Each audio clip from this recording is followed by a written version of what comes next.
O Casarão do Cerro, também chamado de Casa dos Carneiros, atualmente propriedade da Prefeitura Municipal e hoje ocupado por ela e também pela Câmara Municipal de Vereadores, foi construído no século XVIII em taipa de pilão, ou seja, com madeiras e barro socado, ou melhor dizendo, com estruturas de madeira e paredes preenchidas de barro. No gênero é a maior construção do Brasil e provavelmente da América do Sul, até mesmo das Américas. O casarão foi provavelmente construído ainda no final do século XVIII pelo reverendo doutor padre Nicolau da Silva Belo, o qual, pelo menos nos anos de 1810 e 1811, quitou seus impostos com valor de aluguel estimado em R$ 64.800, pagando o imposto da 10ª urbana, com desconto de R$ 5.832. O imóvel era, então, o número 29 do Largo da Cavalhada. É possível que o padre Nicolau da Silva Belo ainda tenha pago os tributos em parte ou totalmente no período 1812 a 1815, de que não se tem registro. Depois, nos anos de 1816 a 1818, aparece como proprietário o reverendo vigário padre Francisco Rodrigues Ribeiro de Avelar, sendo o aluguel do imóvel estimado no ano de 1816 em R$ 28.800 e pagando o imposto da 10ª urbana com desconto de R$ 2.592. Nos anos seguintes, de 1817 e 1818, não houve pagamento de impostos, sugerindo que o imóvel estava desocupado. Já no ano de 1819, quem aparece como proprietário é o capitão de ordenança José Ferreira Carneiro, o Juca, com aluguel de R$ 60.000, imposto da 10ª urbana, com desconto de R$ 5.400 nos anos de 1819 e 1820. Com aluguel de apenas R$ 30.000, imposto da 10ª urbana, com desconto de apenas R$ 2.700. E nos anos seguintes, de 1822 em diante até 1830, aluguel de R$ 57.600, imposto da 10ª urbana, com desconto de R$ 3.240. O casarão continuou como propriedade do comendador José Ferreira Carneiro, o Juca, até seu falecimento em 1883. E em 1884 entrou em inventário, concluído por volta de 1894. Dona Júlia Carneiro da Cunha Pereira, viúva do doutor Simão da Cunha Pereira, herdeira de seu pai, comendador José Ferreira Carneiro, o Juca, tornou-se a proprietária do casarão, o qual então tinha como endereço o número 14 da Praça Teófilo Otoni, e o vendeu para a Prefeitura Municipal do Cerro, com escritura registrada no Cartório de Registro de Imóveis, em 29 de novembro de 1895, pela quantia de 8 contos de réis, pagos com 2 contos de réis no ato e mais 3 parcelas de 2 contos de réis anuais, com juros de 6% ao ano. O casarão do antigo Largo da Cavalhada teve usos diversos, começando possivelmente com o comercial, e aparentemente funcionava com lojas nos 2 andares. Talvez tivesse uso residencial na parte posterior, no andar inferior uma espécie de subsolo. Nos anos de 1810 e 1811, todo o andar superior estava alugado ao capitão José Bonifácio Ribas por R$36 mil. No andar inferior, o lado direito estava alugado a Manuel Joaquim de Sena por R$7.200, enquanto o lado esquerdo o estava a Bernardo Antônio por R$21.600. Não há registro do pagamento de impostos no período de 1812 a 1815. Não está declarado quem alugava os andares do prédio em 1816, embora conste o aluguel de R$28.800. Nos 2 anos seguintes, de 1817 e 1818, não pagou imposto, constando que estava reedificando. Nos anos de 1819, 1820 e nos 6 primeiros meses de 1821, todo o prédio tinha sido alugado para a residência do meritíssimo desembargador Dr. Ouvidor-Geral, Corregedor e Superintendente da comarca, Eusébio de Queiroz, pelo valor de R$60 mil por ano inteiro e R$30 mil primeiro ano. Nos anos seguintes não há registro de quem alugou o prédio, mas de 1821 até 1827, o valor dos aluguéis foi declarado em R$57.600, caindo nos anos de 1829 e 1830 para a quantia de R$36 mil. Não dispomos de registro depois dessa última data, supondo-se que o valor do aluguel nos anos seguintes tenha continuado a oscilar nos níveis anteriores. O velho casarão dos Carneiros, desde sua aquisição pela Prefeitura Municipal do Cerro em 1895, passou a abrigar o grupo escolar Dr. João Pinheiro, até que começou a entrar em ruína no século XX, tendo sido abandonado por um bom tempo, antes que pudesse ser inteiramente restaurado, aproximadamente nos anos de 1988 a 1992.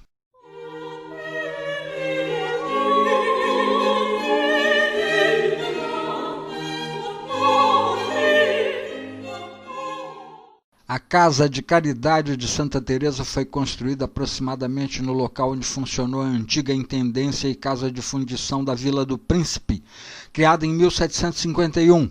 A inauguração da Casa de Caridade de Santa Teresa ocorreu no ano de 1858 e sua fundação é atribuída à iniciativa e atuação de 3 pessoas: a Francisco José de Vasconcelos Lessa, barão da Diamantina, ao padre José Jacinto Nunes, que foi capelão da Fazenda do Bom Sucesso, pertencente ao barão da Diamantina, e ao Dr. Cláudio Honor Antônio de Azeredo Coutinho.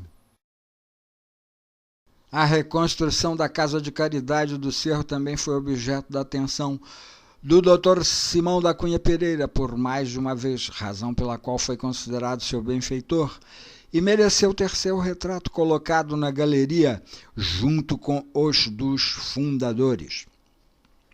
No projeto número 32 de orçamento de 1859 a 1860, elaborado no ano de 1858 e que se transformou na Lei Provincial número 869, de 5 de junho de 1858, publicada em 14 de junho de 1858, consta no item 3º, Estradas e Obras Públicas, 3 contos de réis para auxílio da reconstrução da Casa de Caridade da cidade do Cerro, que serão entregues aos fundadores da dita casa, devendo o governo fiscalizar a boa e efetiva aplicação da quantia, podendo exigir as necessárias garantias e impor as condições que julgar precisas. De novo, em 1859, na segunda sessão legislativa da 12ª legislatura, o Dr. Simão da Cunha Pereira voltou à carga, apresentando na 21ª sessão ordinária, em 27 de maio de 1859, a emenda número 10, alterando vários artigos do projeto número 17 do orçamento provincial, em particular constando ao item 7º acrescente-se, sendo 500 mil réis com o Hospital da Cidade do Cerro, o projeto número 17 do Orçamento Provincial para o exercício de 1860 a 1861, que se transformou na Lei Provincial número 1009, de 2 de julho de 1859, publicada em 14 de julho de 1859, constava no item 7º, Saúde Pública, Hospitais de Caridade, sendo 500 mil réis para o da Cidade do Cerro. Com relação à antiga intendência e casa de fundição da Vila do Príncipe, que funcionou no mesmo local, mencione-se que nela serviu, transportando valores para a Vila Rica do Ouro Preto, o cadete e depois ajudante pago de milícia, Francisco Antônio da Silveira Caralta, desde sua chegada na Vila do Príncipe em 1793 até 7 de fevereiro de 1803, quando faleceu com cerca de 60 anos de idade.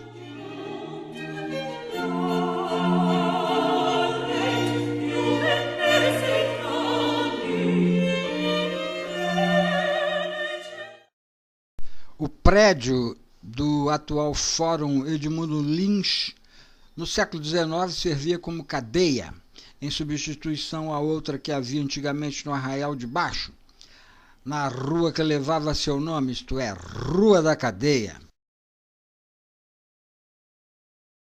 Um dos benfeitores do edifício da antiga cadeia e atual Fórum Edmundo Lins foi o Dr. Simão da Cunha Pereira, quando deputado provincial em 3 legislaturas, nos anos de 1858 a 1862. Na segunda sessão legislativa da 12ª legislatura, de 1858, em sua 21ª sessão ordinária, em 27 de maio de 1859, o Dr. Simão da Cunha Pereira apresentou, entre outras, a emenda número 8 ao projeto número 17 do orçamento para 1860 a 1861, com o seguinte texto: ao item 19 acrescente-se, sendo 2 contos de réis, com a continuação da cadeia principiada na Cidade do Cerro,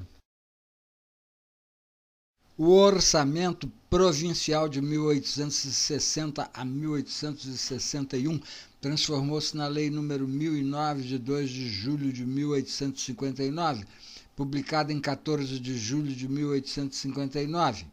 Nela permaneceram as verbas necessárias para várias obras solicitadas pelo Dr. Simão da Cunha Pereira, inclusive a quantia de 2 contos de réis para a continuação da construção da cadeia do Cerro, quantia bastante apreciável para essa época. O edifício da antiga cadeia, atual Fórum Edmundo Lins, é ainda hoje um prédio robusto de 2 andares, construído sob sólido embasamento. Nas janelas do andar inferior ainda se preservam as grades de aço da antiga prisão.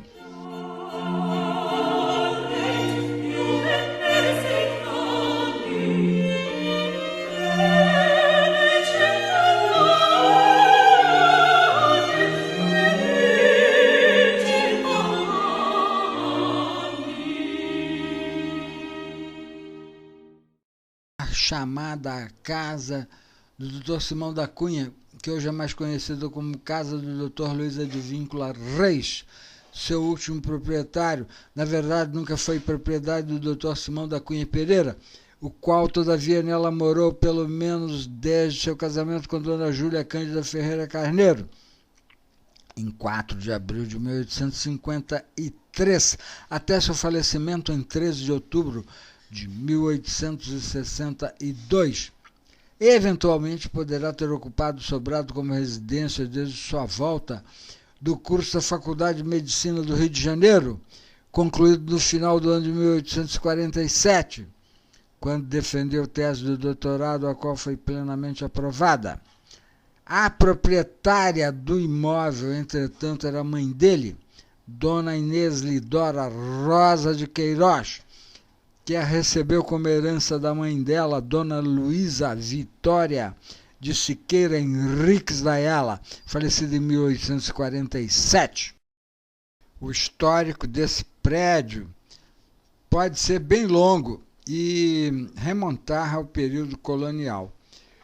Como Dona Luísa Vitória de Siqueira Henriques da Ayala era casada com o capitão Carlos Pereira de Sá Filho por contrato de arras, modalidade em que a noiva é dotada de patrimônio pelo noivo e futuro marido, esse bem certamente lhe foi transmitido pelo marido, assim como outros, incluindo a fazenda de São Sebastião dos Correntes, cortada pelo rio Guanhães, hoje situada no município de Sabinópolis. Embora desconhecendo como foram distribuídos entre os filhos de Carlos Pereira de Sá pai e Luciana Ribeiro de Magalhães os bens que estes eventualmente tivessem acumulado, nota-se que havia na antiga Vila do Príncipe, desde o século XVIII, várias outras propriedades, em nome de alguns deles, como o padre Teodoro Pereira de Queiroz e o padre Francisco de Sales Pereira. Então existe uma probabilidade, embora remota, de que esse sobrado tenha sido muito antigamente propriedade de Carlos Pereira de Sá pai, o qual o tivesse transmitido aos seus herdeiros. O edifício, que já foi uma construção em taipa de pilão, com madeira e barro socado, foi reformado mais de uma vez, inclusive cerca de 1847, para servir de residência do Dr. Simão da Cunha Pereira e, mais recentemente, na década de 1990, servindo presentemente como centro de atendimento médico público.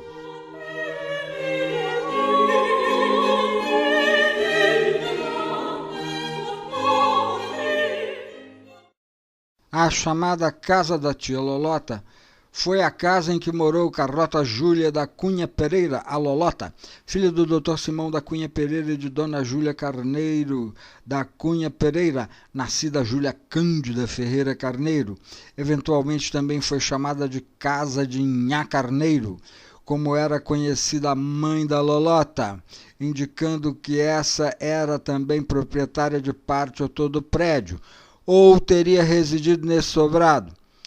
De fato, no arrolamento de bens do inventário da tia Lolota, consta apenas uma parcela do direito ao imóvel.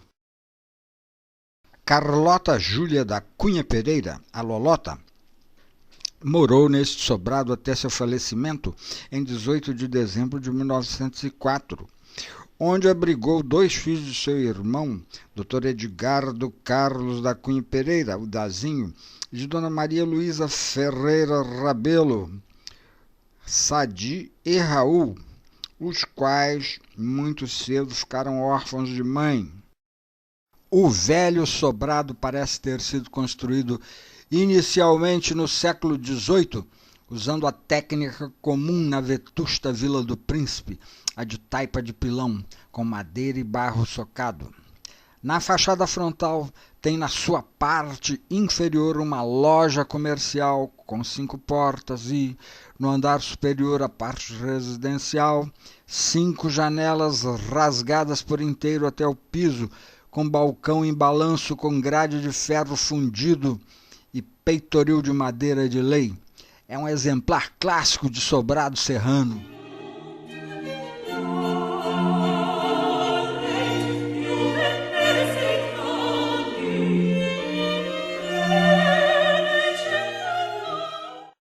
A chamada Chácara do Barão tem as características das residências coloniais, construídas com madeira e barro socado, a chamada taipa de pilão.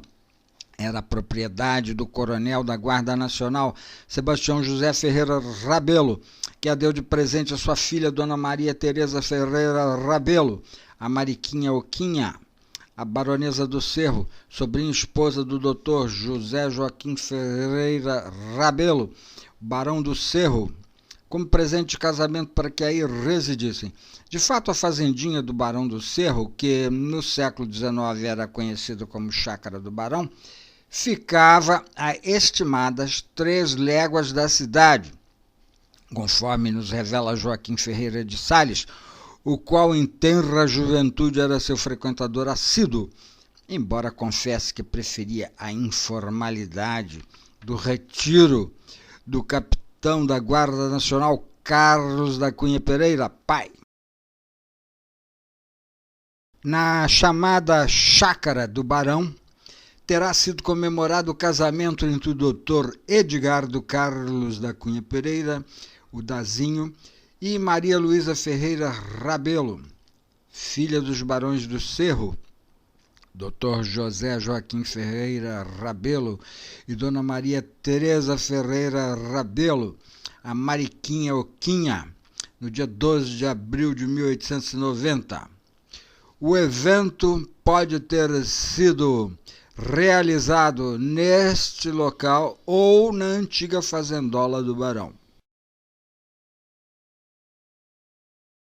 A chamada Chácara do Barão apresenta uma bela composição arquitetônica, onde a fachada frontal tem 4 janelas, sendo 2 de cada lado, e 4 portas abrindo sobre uma varanda elevada com acesso por uma escada lateral, em meio a um extenso terreno no bairro dos 4 Vinténs, no centro da cidade, rodeado na parte posterior por um bosque de mata virgem, com 2 jardins internos de ambos os lados, fechados por muros elevados, dotados de uma porta e 2 janelas, simula ter 3 volumes.